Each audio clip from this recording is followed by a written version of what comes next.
It's your daily dose of Donna. Happy Friday, February 28th. I am so glad to see you on this gorgeous Friday. The Friday that we all needed, the Friday that we were all waiting for, the Friday before the Oscars. Is anyone watching the Oscars on Sunday? We are having a little Oscars get together on Sunday. We're having our friends over, cooking some food, inviting the buddies over, doing a little poll ballot situation.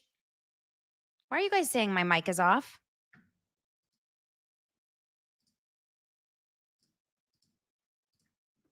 My mic is off? Can you guys hear me? Oh, okay. So we are doing such a fun Oscars Sunday. The problem with the Oscars is that I absolutely have not seen any Oscar movies. I'll tell you what movie I have definitely not seen is Amelia Perez. Have you guys seen a trailer for Amelia Perez? Have you seen a clip of Amelia Perez? When I first saw the Amelia Perez clip, I'll tell you, I said this has got to be a prank. Let me read a little thing I saw, like a tweet that I saw that I sent to a friend of mine, the group of us that are watching the Oscars together. And I thought that this was kind of funny. So if you're doing an Oscars ballot like me and you have absolutely no care in the world about who wins, in fact, I don't even give a shit about Hollywood celebrities or any of them. I don't care who wins. I don't care about any of them. I don't want to see any political messages.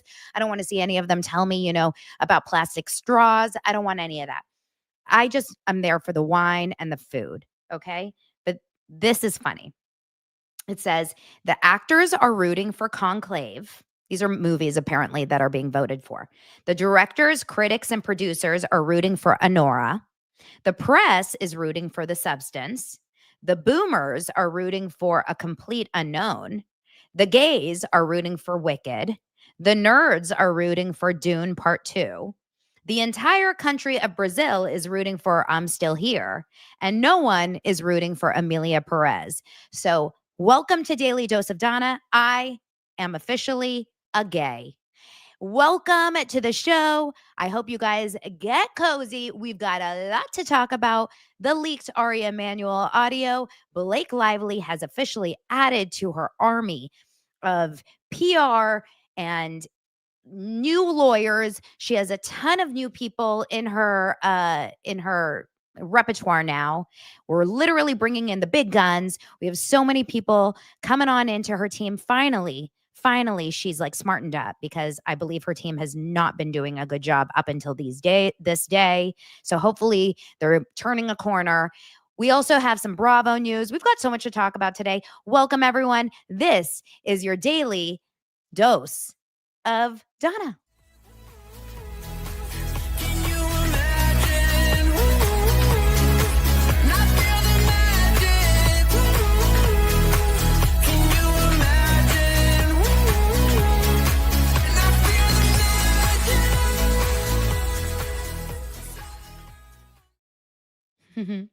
I love seeing your guys' comments. Thank you so much for being here. A lot of you were here with me this morning when I was over on Zach Peters' show.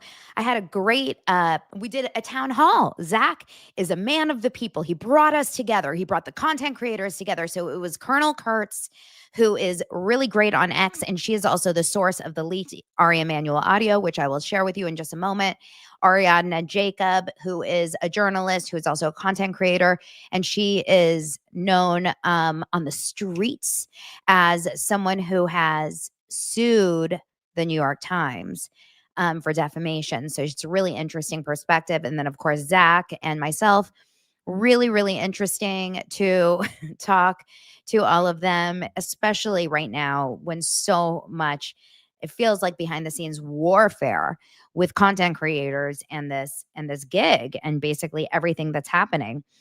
Citizen journalist over on X just tweeted, "Move over The View. There's a new Friday afternoon panel moving in." I love that.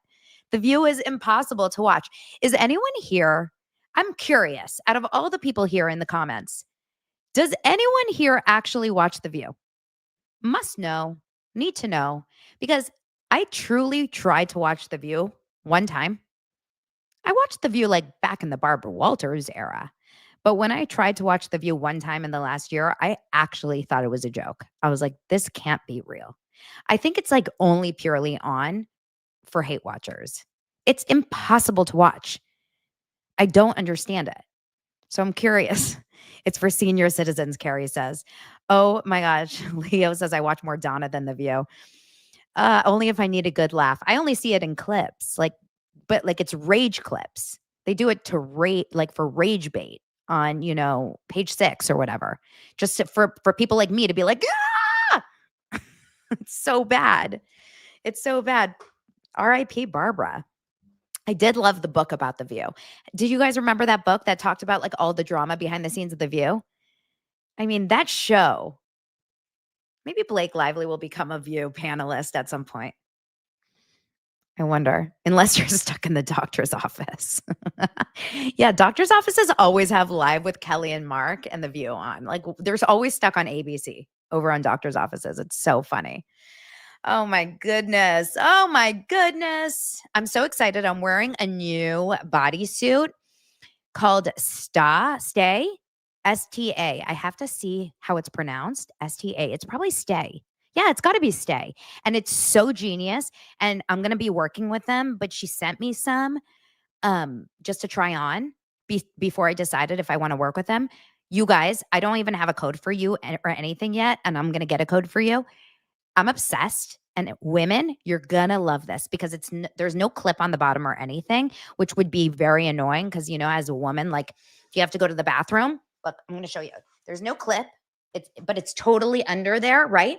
The problem is if you have to go to the bathroom, you know how it's like so annoying if you don't have a clip because then you have to completely unrobe. She came up with the most genius idea, and I can't show you because then I'd be getting naked. But basically, what's happening here is there's like oh my God, how am I going to do this on YouTube? See this? You can just pull down it's like a removable, it's like connected, but you can just pull it down and go to the bathroom. It's like underwear, but it's connected to the shirt. It's a genius situation here. Like move over Spanx, move over Skims, move over all of you. I'm obsessed with this. Obsessed. So I'm going to get all the links for you guys and I'm going to send it all to you. And it's a great material. Wonderful. Okay. And they have long sleeve ones. Like I'm so excited about it. All right. We're going to talk about everything today. Welcome in Ari Emanuel audio. So yesterday, as you guys know, I covered the Freakonomics glitch. It's such a freak instance at Freakonomics. I read to you guys the transcript that Freakonomics put out about the show that never was.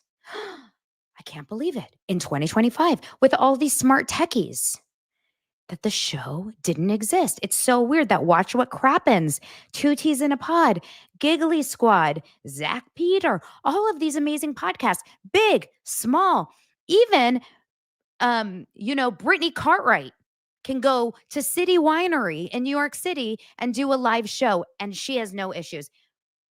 But Freakonomics can't do a podcast and get it recorded with Ari Emanuel and like 3 other huge people. They can't get their podcast on air and recorded. Something is tricky. Something is really strange. And I even talked to my husband about this. My husband's in the world of entertainment, camera and audio, and this is a big fear of my husband's, to be honest. I spoke to him about it before this because he's in reality TV, and I've talked to him about this. I'm like, you work in live TV, you work in, and even not in live TV. Think about it. You're filming reality TV. What a fear of his is this idea that you're filming a pivotal scene for reality TV and you're not recording. I've always thought about this. Like, you can't re-record a moment that can't be re-recorded. So that's a big fear for anyone when you're in production, when you're in filming, when you're recording, whatever. But this clearly had a huge production team behind it. Wasn't recorded. Strange. Too bad someone, a reporter, had really bad iPhone quality recording it in the background. Yep.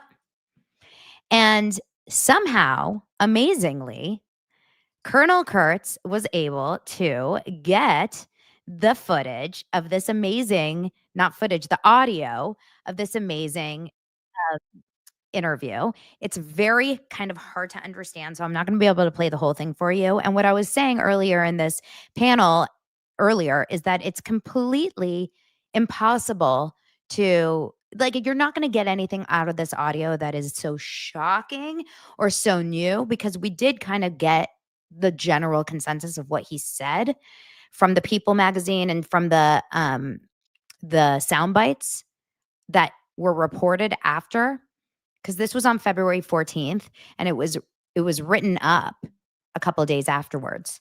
So we knew kind of what he was saying, but now to actually have audio evidence. So now we can't say, "Oh, that was just someone said he said it."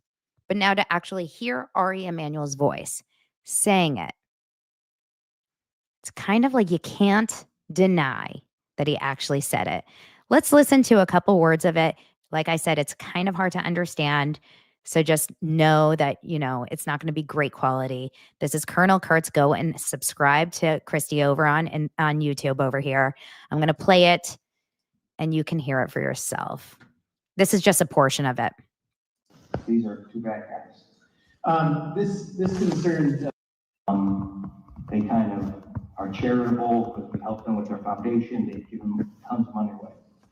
If what is alleged in her lawsuit that happened on social media, just because she complained to the studio that things were unhealthy on the set, that he was director and this man was the producer, and they did to her what they're being alleged, they're really bad people. This is him saying if what Blake Lively is saying, Justin Baldoni did, they're really bad people. Now, earlier on, he talks about how he doesn't really know a lot about Hollywood. This is so interesting and so strange coming from an actual agent.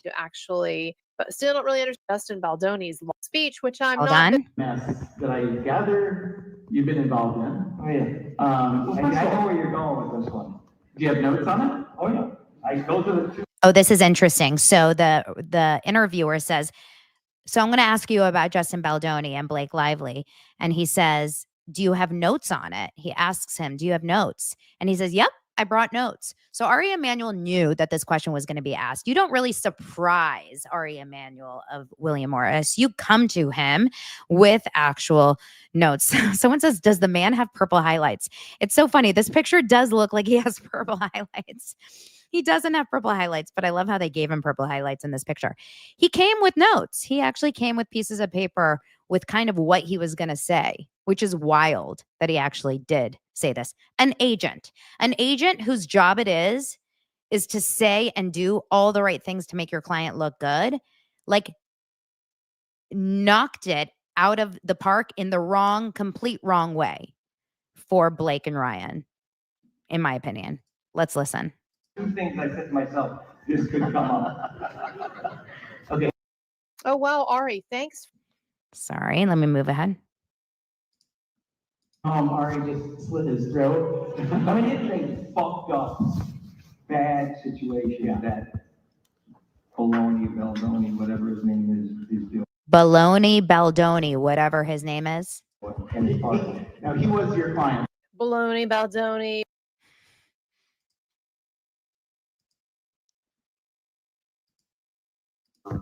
Over a decade. They're really incredible people. This is him saying about Ryan and Blake. They've been with him over a decade. They're really incredible people. Hollywood, they have been incredibly successful. People work with them. They've never had any bad mojo out there and treated people badly. They've never had any bad mojo. They've never treated anyone badly out there.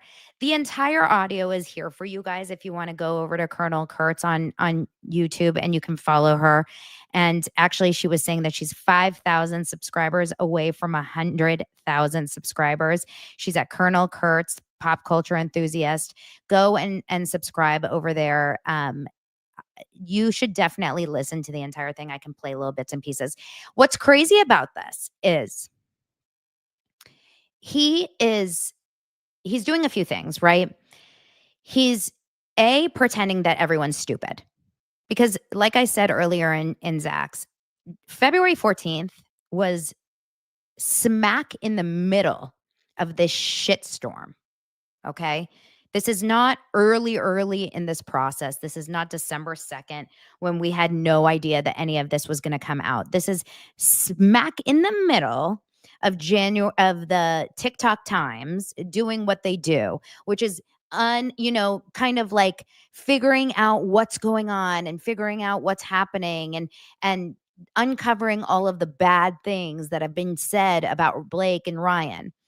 To say out loud 2 weeks ago, literally 14 days ago, that there has been no negative press ever about Ryan and Blake is like saying there's been no negative press ever about Diddy.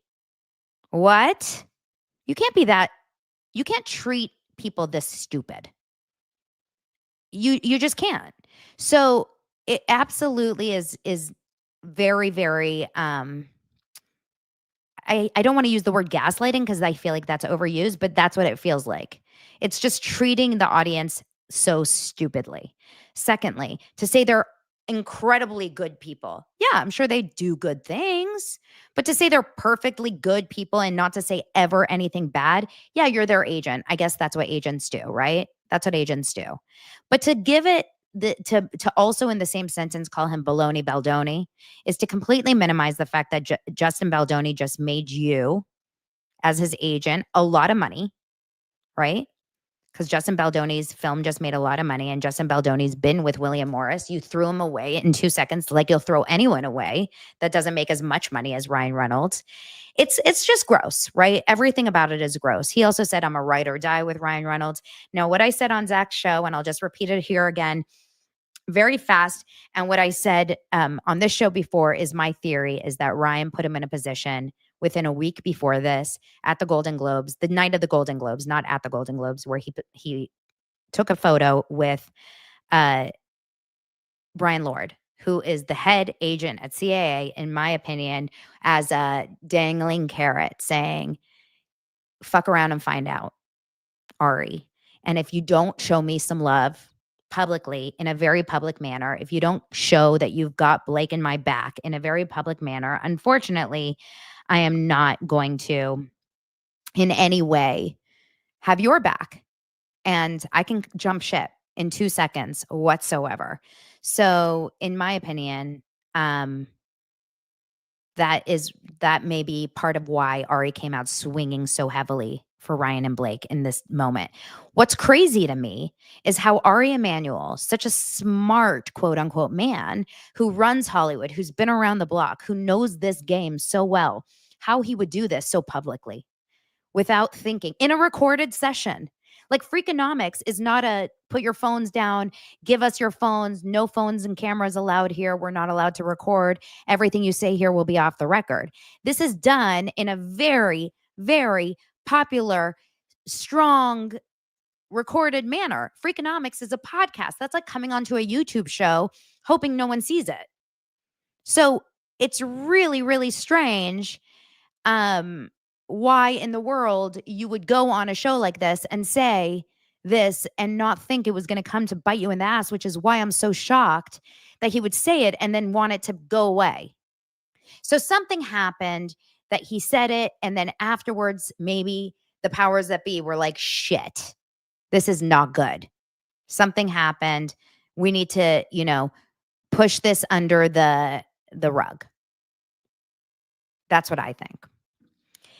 Next story, let's talk about Blake Lively hiring a CIA agent, former CIA agent, or I should say, the head of a CIA agency, or a CIA alum. Let's use the right words, to spearhead her team, her PR team. Her legal team has hired a CIA alum to help her legal battle. And I really, really think that this is what they've needed for a long time. I don't think anyone in this entire journey has thought Blake Lively has had the upper hand. Even, I think deep down, I think even Blake Lively's biggest fans know that she is losing the battle. PR wise, legally, likability wise, everything. Like Blake Lively is not doing very well. She's not doing well in public opinion. She's not doing well in the legal world. Like I don't think she is doing better than Justin. So something is going wrong. Her PR, Leslie Sloan, is operating in like the days of the movie Pretty Woman. Okay, she's operating like for Richard Gere and Julia Roberts in 1995. She is complete less 1991. Okay, she's completely not in the right day or year or whatever. And her legal team, bless their hearts, I'm sure they're nice people, are also not thinking ahead.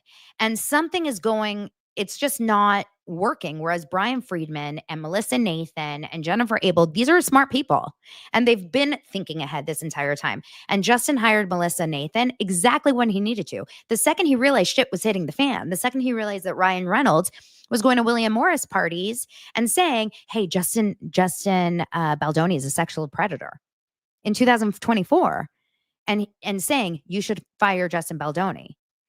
And that's when he said, Melissa Nathan, we've got a crisis. And that's when she said, well, we need to start, considering a strategy. So it's 100% correct that she should have been hiring crisis PR a year ago as well. She's been too late on all of this. So I'm glad that she finally has come to her senses. And she is quietly now working. So we don't know how long she's been working with this man, Nick Shapiro.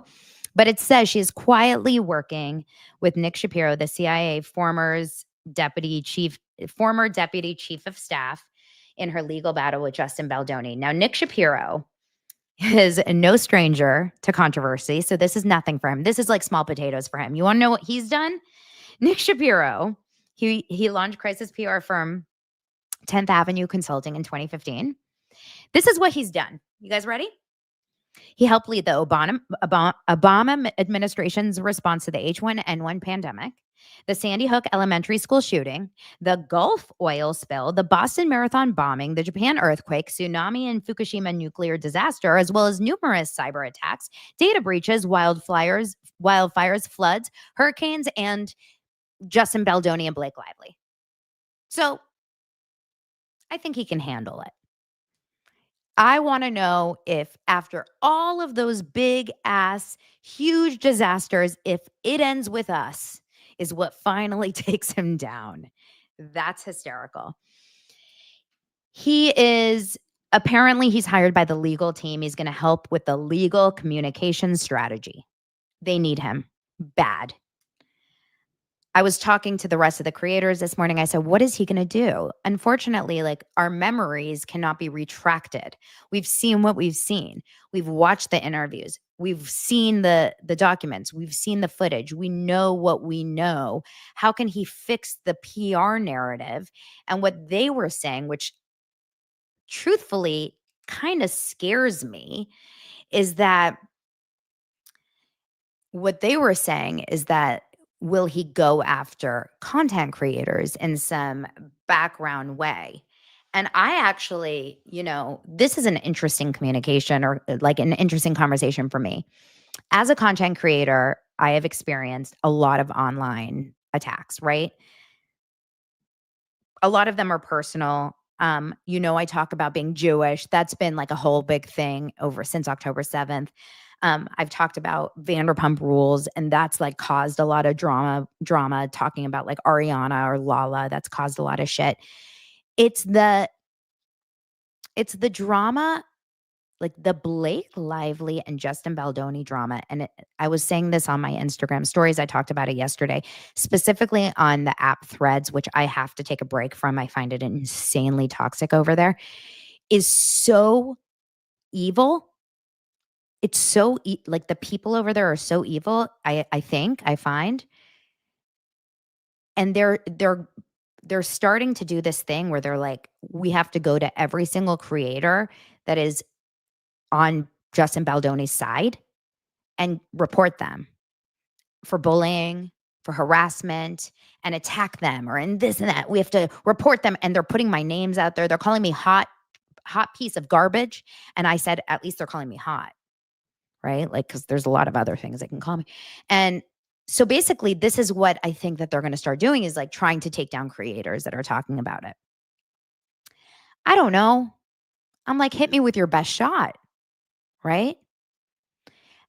I- I'm a hot piece. Holly says hot piece. I'm a hot piece. So who knows? At this end, I'm just going to keep talking about what I believe is true. Another interesting thing that I mentioned on Zach's show that I found to be really, really revealing about Blake's supporters was on the Reddit thread. There's a Reddit thread called "It Ends with Lawsuits," and it's about this. They like the primary focus, of course, is "It ends with us." It's about the lawsuit. And one person actually said, "Is it wrong of me that I hope Blake Lively was actually sexually harassed? Because I so want women to be believed." And that's when I realized this is where it's actually like, this is the moral dilemma for a lot of women. They're hoping and praying that she actually was assaulted, or I'm sorry, harassed. They're hoping that she was harassed to serve their narrative of women don't lie. And that's when you lose the plot. Because we can't do that. We can't hope for women to be assaulted or harassed or, you know, all of these things just so that women are to be believed. That's wild. That's like actually, that's when you have like real dangerous situations. So this is where we have to like remove ourselves from the idea of like, just because we're a woman, we have to believe a woman. This is where we have to say, no, we just have to believe the facts. We just have to believe the facts. And for the same reason, I don't only believe men. I don't believe men just because I'm believing Justin in this moment, right? So I don't believe, clitorals. These are no longer leaves behind me. These are just clitorals. I only hang out with clitorals. So that's where we get a little twisted in our brain, and I think a lot of people have gotten. I was talking to Zach yesterday. I talked to Zach on the phone, and I was like, it's really become so heated online that this fight for Blake. Someone said, I can't believe Justin Baldoni would allow Donna to talk like this about Blake. I said, Justin Baldoni's not allowing me to do shit. If you think I'm speaking for Justin Baldoni, you're sorely mistaken. I am not a mouthpiece for Justin Baldoni. It's very confusing for people to understand. We are not speaking for Justin. He didn't hire us. I am not his team. I am not his ambassador. I am not part of his like I'm a representative of Donna Bowling. I'm speaking for me. I can't believe Justin Baldoni would allow the content creators to speak like this for him. Okay. Sure. Okay. It's really, really, really wild. But we can talk about that another time. So another piece of news on this case in just a moment. First, before we get into it, I do want to mention I had 4 sponsors this week, you guys, and I kind of sprinkled them out throughout the week. As you guys know, OLLIE was one of my sponsors. OLLIE is the dog food that I use. Another one was HONEYLOVE, my bras. Another one was hers for weight loss. And then the 4th was VIIA hemp. And I kind of split them up throughout the week. And I really want to remind you all my codes are below in the show notes. You get discounts for all 4 of them. They're such wonderful companies, all 4. So if you're looking for incredible dog food, if you're looking for, some gummies, some THC gummies to get your love or any sort of relaxation. If you're looking for new bras, I got the best ones. And if you're looking for weight loss and you're wondering how I'm staying so snatched other than working out, hers.com. All of it is below. And I'll talk about it more on my stories over the weekend. So don't you worry. Patricia goes, I'm so happy for you, Donna. I'm ordering from 2 out of the 4.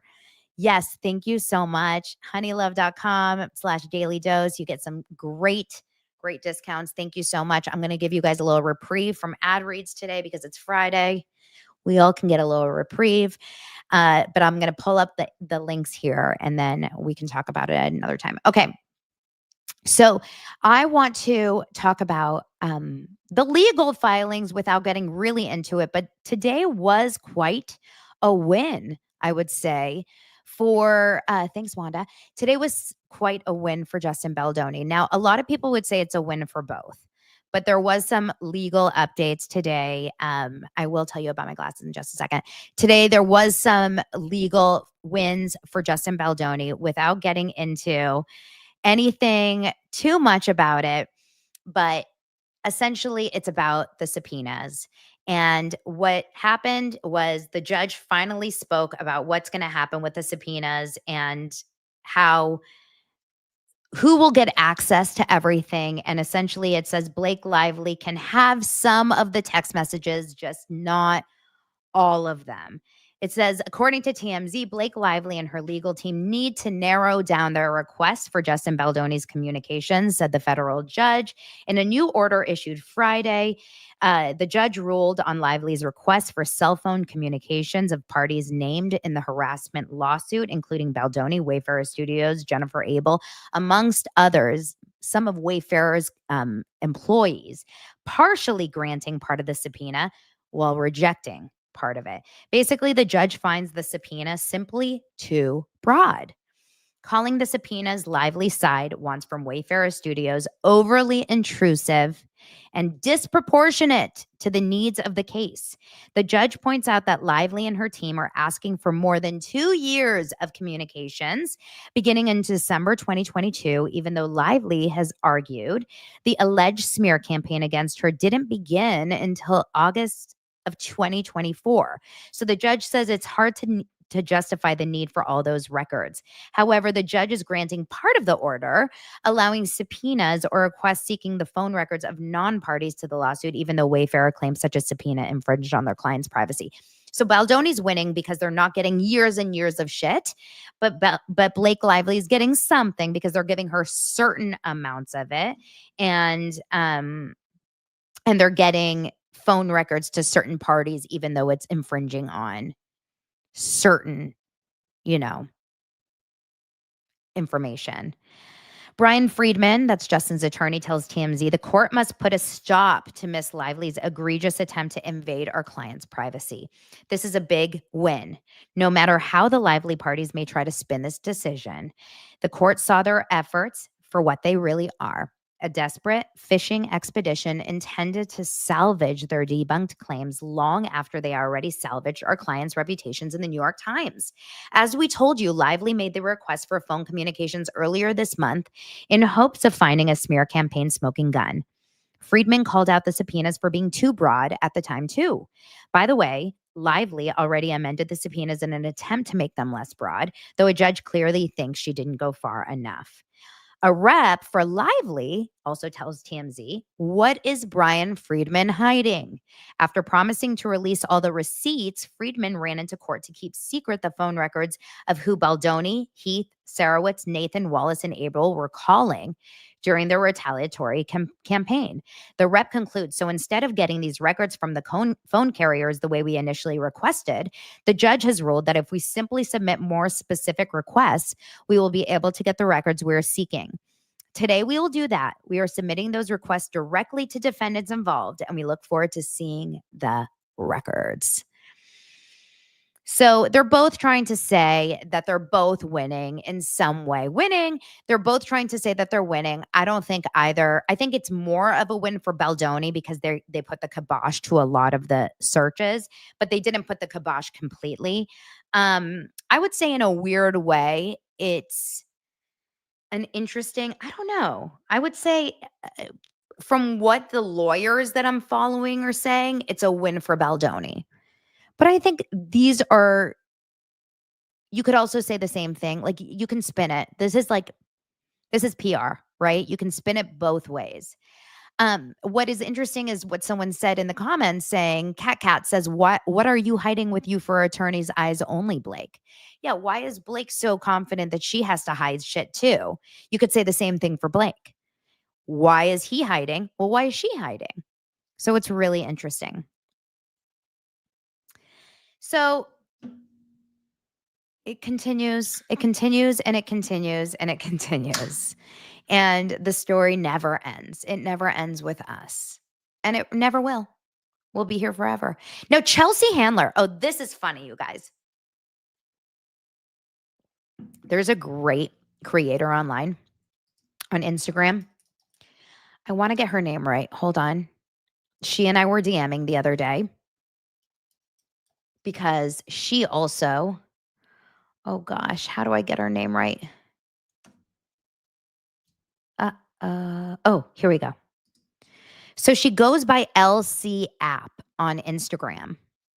And I know she's huge on TikTok too, but it's ELSRICH on Instagram is what she goes by, Elsrich. And I don't know what her full name is, so I'm so sorry. And I love her. I love her. And she is posting great content on TikTok and Instagram. And she and I were DMing the other day because I guess she was having some Instagram and TikTok issues too. She was like in Instagram jail. She's Elsie. Thank you guys so much. Oh, that makes sense. Elsie. Duh. Lauren Conrad, Elsie. Thank you. So she and I were DMing the other day. Here she is. You guys should follow her. And she was so funny. So she's been posting all about this stuff too. And she's been posting about like amazing stuff. Okay. So she talked about this Mint Mobile ad and she posted about, one of these Mint Mobile ads where he's basically talked about victim shaming. Anyway, she's just really funny the way she speaks and the way she presents everything. I would definitely follow her. And then she posted this video. This is why I think this is hilarious, okay? She posted this video. I'm just going to play it for you because it's so funny. But this is the point, is that Chelsea Handler comments, "You make me laugh. I love this coverage." I'm going to play it for you guys because it's really funny. This is about a Mint Mobile video. Commercial, sorry. I lied. I'm not ashamed to say it. I'm a lying liar who lied to y'all. When I told you that was the most unhinged shit I've ever seen, I fucking lied. This is the most unhinged shit I've ever seen. Somebody, and I can't believe I didn't notice this before because I thought to myself, the comments have been limited. There's no way they're letting people come in here to talk crazy, right? So I didn't even bother to look at the comments. Then somebody came in my comments. I was like, girl, go look at the comments again. Julie R. Evans commented 22 hours ago, this whole post was about the last slide. The last slide being this with the Justin situation. This whole post was about the last slide. Hashtag double entendre. This situation continues to surprise. Liked by author. It's saying Mint Mobile has liked this comment saying this whole post was a double entendre and it's really about the last slide. What the fuck? They like this, saying this last picture was the whole point of this post and that it's a double entendre. If you don't know what a double entendre is, go listen to any Kendrick Lamar music. I can't help you. The gall, the gumption, the vim and the vigor that this man is moving with is scary to me. He quite literally feel like they're untouchable, too big to fail. This is shocking. And then why would they allow somebody to tag this lady in here? Because you have the right to accept or refuse any comments since the comments are limited. So why are you letting somebody tag her unless you really wanted us to see? Because you really feel like we can't do shit about it. This is shocking to me. Do they know that we can see them? Like, do they know that we can see and we can comprehend? Or no, I don't get it. I lied. She cracks me up. I think it's so funny. But Chelsea Handler says, "You make me laugh. I love this coverage." What does that tell you? Let me ask you seriously a question. For a celebrity like Chelsea Handler to comment, "You make me laugh. I love this coverage." For her to comment on something who's saying Ryan Reynolds is the most unhinged, out of control person talking about this. Uh, uh, Chelsea Handler is one of us. I know that she already was quoted by saying like they both need to stop talking about it. They both need to stop saying about it. They both need to stop. She's okay. Chelsea Handler, her experience in this, she's already said on stage, they've been a welcome distraction, and everyone laughed. And then she said most recently that they both need to stop talking about it. And people were like, oh, is she also talking about Justin Baldoni? But I think she was talking about Blake. And then she's saying this. And I know people in Chelsea Handler's life that are following me, like behind the scenes people, hair and makeup type people that are my friends and are following me, and they're very invested. I guarantee you, Chelsea Handler is on our side. I guarantee you, Chelsea is on our side. So, of course, LC was dying over this. Chelsea, as in, this is Chelsea. Like, I'm Elsie and you're Chelsea Handler. Okay. Okay. I'm sorry, I don't mean to act crazy in front of company, but you're a Chelsea Handler? Okay. I'm gonna excuse myself. Have a great day. Thank you. Have a good day though.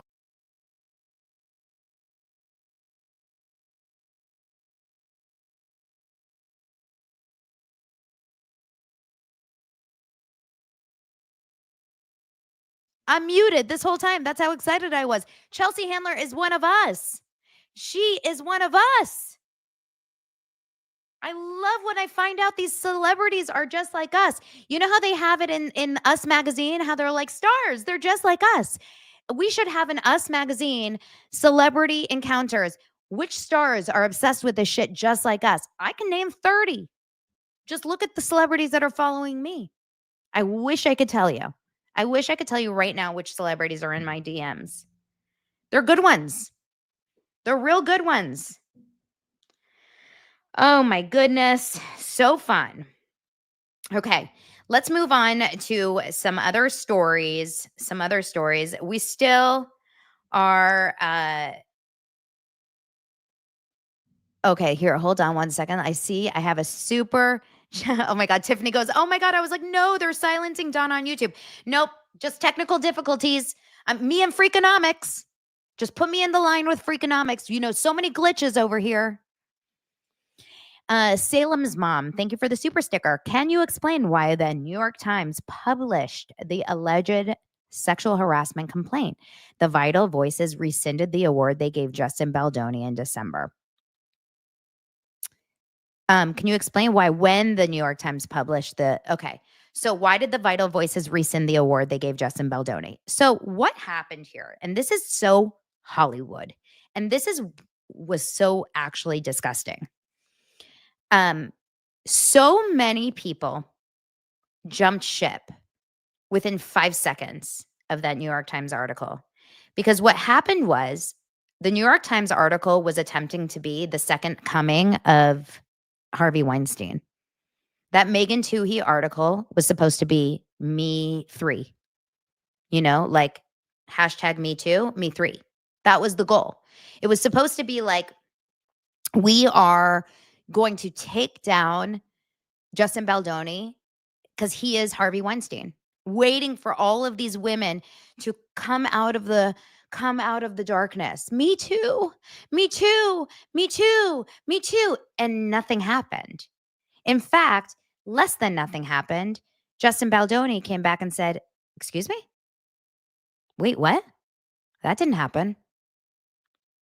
Whereas with Harvey Weinstein, the opposite happened, right? They exposed him and all these women were like, yeah, that happened to me too. And so everything went awry.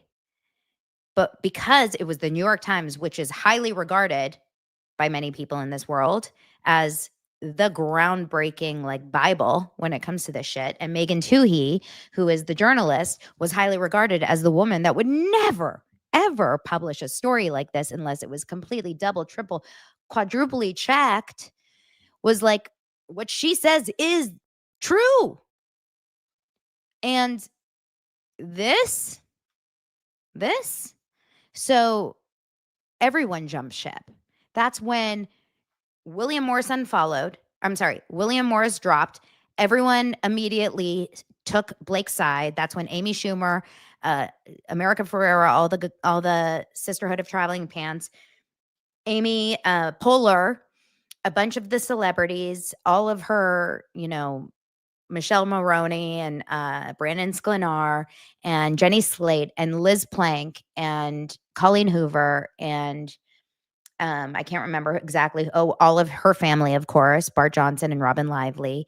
And I imagine other people that we don't even know said loudly how much they're on Team Blake. That's when SAG spoke up proudly how much they were on Team Blake. And then, of course, the Vital Voices, this company who I actually did some research on them recently. I was kind of like surprised about them too. I actually was really grossed out by them after this. The Vital Voices is a company called Women Driving Progress. This is kind of what they go. The front cover is a picture of Diane von Furstenberg. It's a very big like activism type of programs. They work in like economic empowerment, women, peace and security, political advocacy, human rights, climate justice. I don't know if you've done a lot of research into this company. It's a very, very, look, I don't know a lot about it, but I will say that a lot of this and a lot of the reason why they probably had to do this was PR. Because how do you support a sexual predator? And also women's rights, which is also the Liz Plank of it all, That's what I think. I just think that that is the truth, right? La Trolette. Donna, did you know or work with John Power, the casting director of Gossip Girl? I knew John Power's name, but John was out of New York, if I'm not mistaken. So I never worked with John. John was out of New York, and I've always worked out of LA.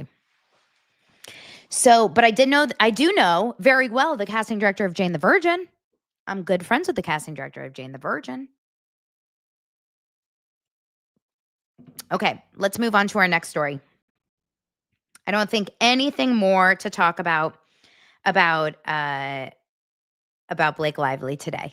I think we can move on. I want to talk about Craig.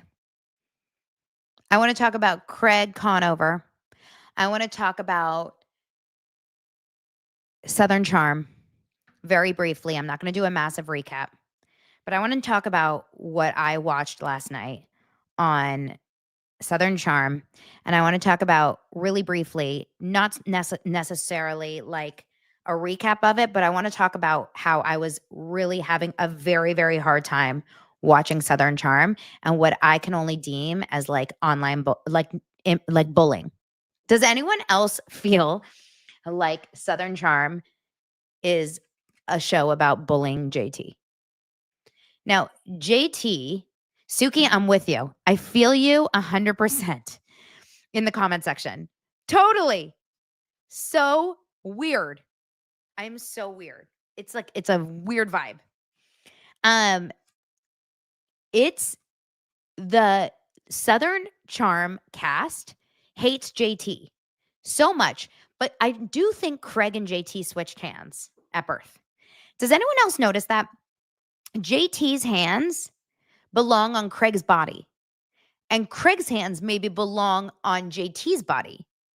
And it's like, maybe that's why Craig and JT don't get along very well, because they have a very strange relationship. And JT is getting fucked over on that show. And I don't want to watch it anymore because it really bugs me. It really bugs me watching 12 people attack one person at a table who doesn't deserve it. Does anyone feel like it's unfair watching a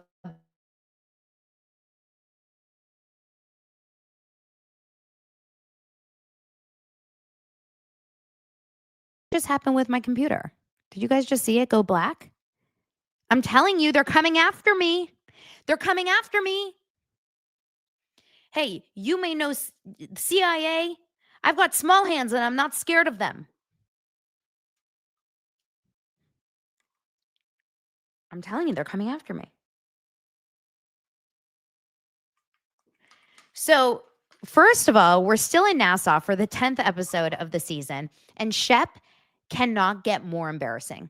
Shep is getting rejected left and right. Sienna is so not into Shep, so much not into Shep that Shep brought an entire production crew to Nassau to be with her. She wants so badly to be on TV, and she still will not be with him to be on TV.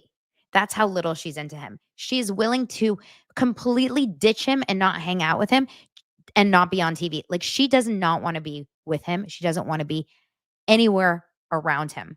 She is avoiding him at all costs, and he's devastated. So they end up going to dinner. He gets completely hammered, and they go to the casino and they get just obliterated. I'm going to get into JT in a moment, but he gets completely obliterated drunk and completely gets lost and falls asleep at a pool chair by the pool and wakes up 44 years old. This man is.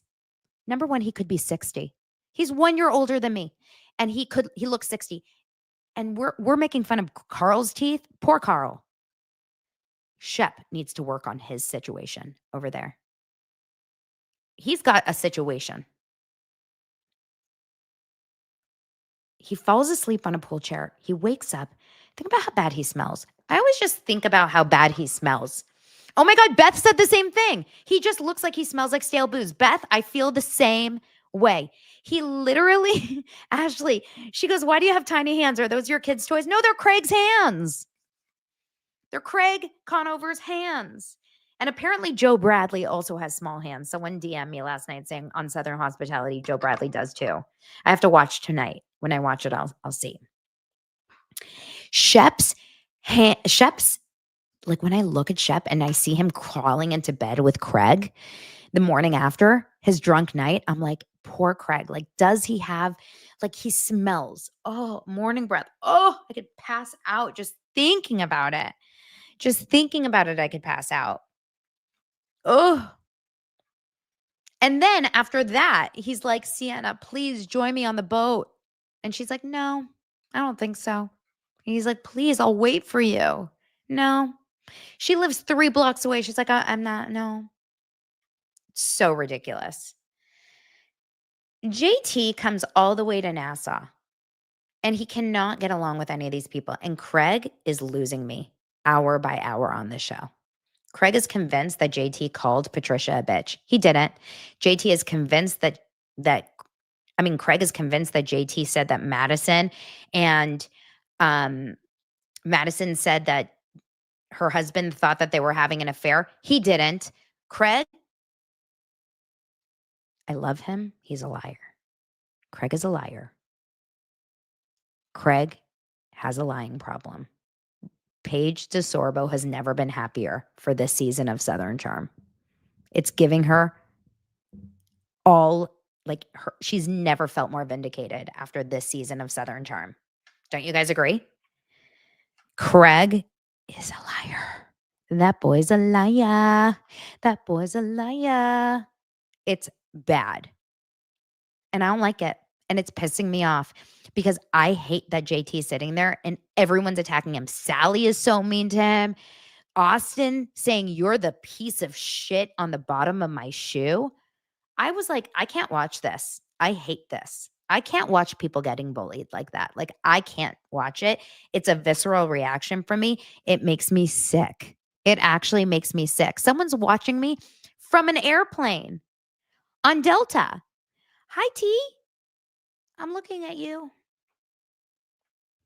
I can't watch people getting bullied like that, you guys. I don't have it in me. I feel sick. These are adults. These are 40-year-old people bullying people. Does anyone else feel sick about it? And girls are just sitting around just like watching? Okay, so he was mean to Sally. How? By saying that you cheated on Taylor's boyfriend? Okay. So she deserves that she was like, I can't sit next to him. I'm not going on the boat if he's there. Ew, he's gross. Ew, he's disgusting. Like, and none of it makes sense to me. There's something going on. It's almost like they're not doing good editing. And Vanita, meanwhile, is in love with him, but she's just sitting there crying. Like, some editing is off. I feel like I'm missing half of the show. It's really, really strange. Now, Madison gives him a chance, and she actually talks to him the next day. She also says some cruel things about him, too. She's like, I just wanted to flick him. I just wanted to flick him. Why are they talking about people this way? It feels wrong. Anyway, Madison and him do get to talk the next morning. They kind of clear shit up a little bit, but he decides to leave, and I would leave too. No wonder he left the show. This is a group of bullies. Even Craig. Craig is a better person than this. I have no idea why Craig decides to go so far after him. Like, Craig has to be watching the show and be able to look back and say like, oh, wow. But I don't think he does, because I think Craig is a little delusional. Seeing him on Watch What Happens Live, straight up saying, I didn't lie, knowing that there's no video evidence of him saying any of that, it's Delulu. It's giving Blake. Craig and Blake should date. Something's going on. It's making me really, really concerned about Craig's behavior and personality. I don't like it. And I love Craig. So, like, I'm able to see both sides. Do you guys get that? I believe the truth, not just men. Okay? Something's going on there. Finally, they get on the boat. They're trying to hook Shep and Molly up. Molly's a little annoying to me. I'm sorry. I find her a little like boring and kind of thirsty energy. I do love watching Madison. I find she's stunning, but she's a little bit of a mean girl. I love Vanita. Taylor's a nothing on the show. Taylor gives us nothing on the show. She's just there. It's kind of boring. Southern Charm's not really doing much for us this season. It really isn't doing much for us. Anyway, that's really it. I think that's really it. And we'll have to see what happens with JT. I mean, JT is going on his Instagram every day saying, like, I need to explain what's going on. I'm going live. I have a feeling JT has gone sober since the show, but I have no idea. We'll have to see. And tonight, I will be watching Traitors. I will be watching Love is Blind, the finales. I don't know if it's the weddings yet. I think it better be. Can we just like get to the weddings already? What the finale? Love is Blind. We got Traitors. I will be watching some other stuff. And that's that, you guys. Thank you for another crazy week here at Daily Dose of Donna. It's been a week. I am really trying to grow my subscribers. I really, really hope that you subscribe and stick with me over here on Daily Dose of Donna. Thank you so much. Make sure to subscribe here on YouTube. Make sure to leave some reviews on Apple Podcasts. It helps so much. Thank you all. I love you dearly. I appreciate you guys. Have a great weekend. Bye.